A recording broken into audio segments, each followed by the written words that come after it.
So now that we've talked about mental models, let's quickly recap how mental models can both be functional as well as dysfunctional, right? We saw the example in the Rosenthal experiment. How is it functional? You hold a mental model, you hold an idea that a child is a star, a genius. You land up influencing the behavior of that child. You hold a mental model about yourself. I am good at XYZ activity. You land up enhancing your own performance in the same activity. What happens if you hold a mental model that doesn't work to your advantage? What happens when you hold a mental model that this child is always late, or this child is a slacker? What is the combination effect of confirmation bias and bounded awareness going to do in this case? It's going to set up the expectation in your mind that this child is going to behave in a way that displays slackiness. You're going to notice the instances when the child behaves slackiness and point out those instances. And you're probably more likely to not notice the times when the child is not displaying slackiness, just like we missed the gorilla in the gorilla video that we saw earlier, because of confirmation bias, and you would not point those out. What is the sort of information and reinforcement that the child will get or the other person is getting? That I am a slacker, I am so and so. And that plays out, that forms a part of the child's mental model, and that plays out through confirmation bias into the child's action, reinforcing that behavior and thereby creating that reality.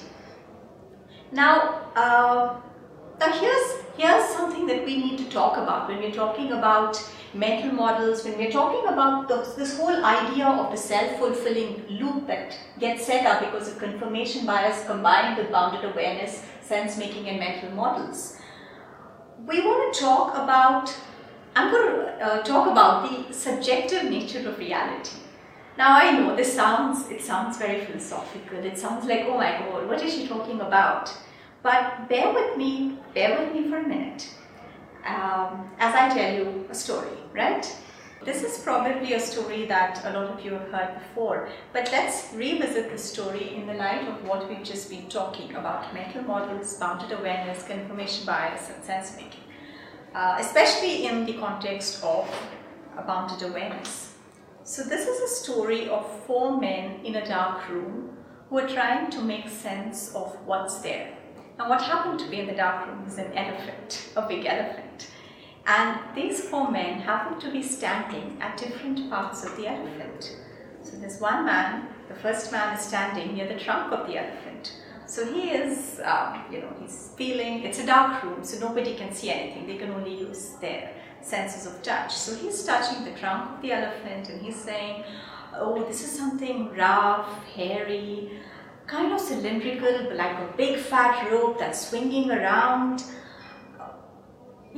There's a second person who's standing, and he happens to be standing near the tail of the elephant. So he puts his hand out, he gets the tail, saying, okay, it's hairy, it's rough, it's thin, it's swinging, it's like a thin rope that's, really swinging around. It is like a rope. The third person happens to be standing near one of the legs of the elephant. So he is touching and he's saying, this is rough, this is hairy, it's cylindrical, it's a bit like a tree, but it's on the ground and it's solid. Fourth person happens to be standing near one of the ears of the elephant. He's stroking it and saying, yes, it is hairy. It's kind of rough, kind of smooth, but it's very flat, something like a banana leaf, something that's flapping, not at all cylindrical. And then the 4 men, they come out of the room and they have a discussion. Together they're trying to understand and make sense and talk to one another about what was in the room. And they're arguing. So some of them are agreeing that it's cylindrical, some are agreeing it's hairy, some are agreeing it's rough, but they're not all agreeing about everything. It's a fascinating story because what I love about the story is that none of these 4 men are lying. They're talking about different things, they're disagreeing. There's conflict because they've all perceived different things. They've perceived different realities and they're expressing what they've perceived as their truth. Each one of them is expressing their truth. No one's lying.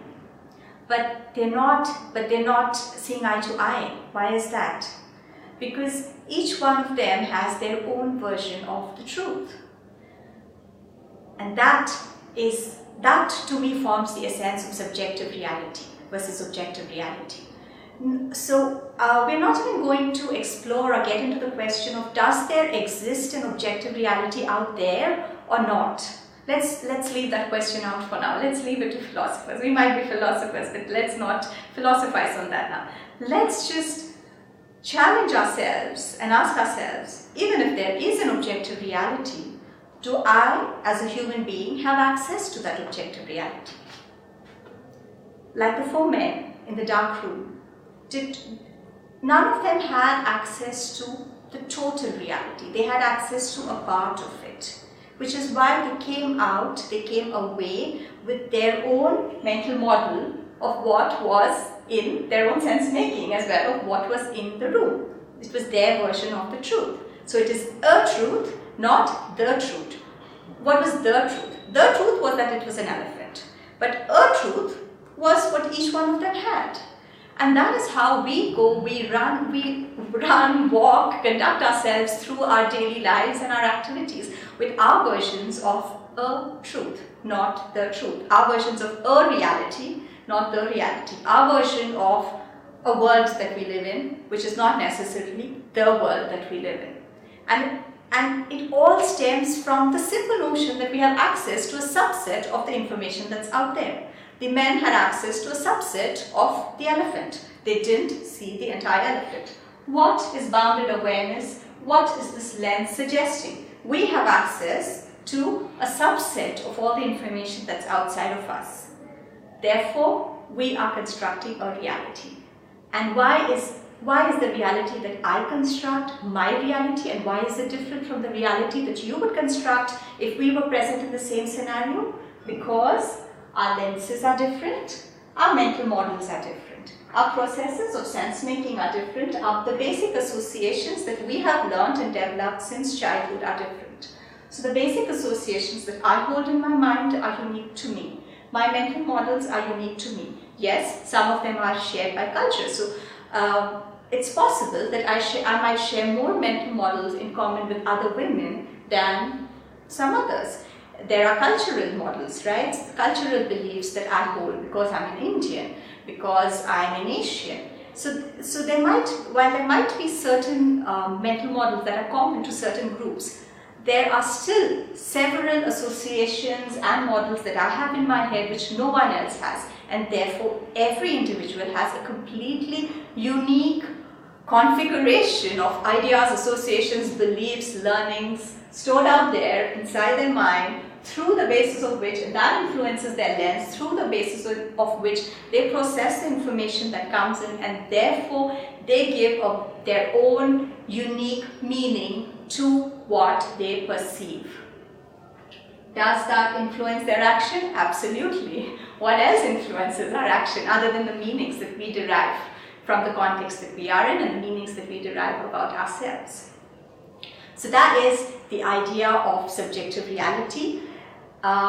It's very humbling, but it's also very liberating. It's humbling because I need to accept that I can never know everything about what's out there. I can never know the reality. I will always have access to my version of the reality. It's liberating because it makes reality itself fluid in a way. It makes my experience fluid. It gives me more influence over my experience. Why? Because if I can have influence over what's inside my head, my mental models, my basic associations, if I can influence these, if I can be a little picky, choosy, and clever about these, I can actually influence my lens. I can influence what sort of information comes in, what sort of meaning I give to information, what sort of ways I engage in interacting with other people, interacting with the world, and thereby I can actually land up crafting my experiences far more than just believing that it's something that is happening out there to me. Rather, I'm co-creating my experiences by working and crafting on my own inner reality, my own inner world.